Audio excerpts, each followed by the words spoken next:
Your Daily 180, 180 seconds of pure Bible study. Thank you for being with us today for this, your Daily 180 Bible study. We're looking at James chapter 1, 13, 14, and 15, and talking about understanding temptation. Look at verse 14 and 15. But each one is tempted when he is drawn away by his own desires and enticed. It is the idea of a lure, drawing us away. And then he goes on in verse number 15. Then when desire has conceived, it gives birth to sin, and sin, when it is full grown, brings forth death. So you see that progression that is involved in sin.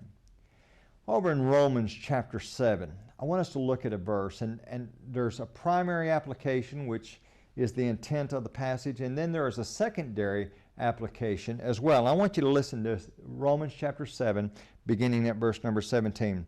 Paul says, "For what I am doing, I do not understand. For what I will to do, that I do not practice. But what I hate, that I do." Now, the primary application here in this passage, and perhaps someday in the future we'll talk about this, Paul is talking about living under a system of self-justification. And when you're living under a system of self-justification, when you have to be good enough, you'll never be good enough. And it makes a person neurotic. It makes a person crazy. But there is a secondary application. And the secondary application is the fact that we all struggle with sin. That's the reason why we need grace. We need a plan that has grace built into the plan. And Paul's talking about the fact that he just struggles with sin. We all struggle with sin. Now let me say this to you.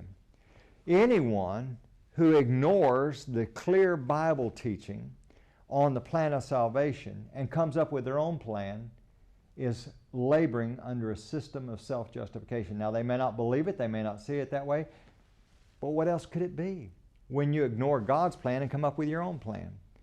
Someone says, well, here's all you have to do. Because God's a gracious God, just repeat the sinner's prayer.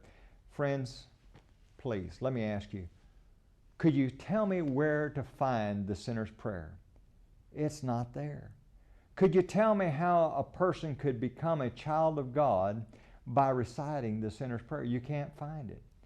Jesus said, and this is not the only requirement, but now listen closely. Jesus said, "He who believes and is baptized shall be saved. He who does not believe will be condemned." And someone says, you don't have to pay attention to that. Friends, people who act like that are laboring under a system of self-justification. Join us again tomorrow.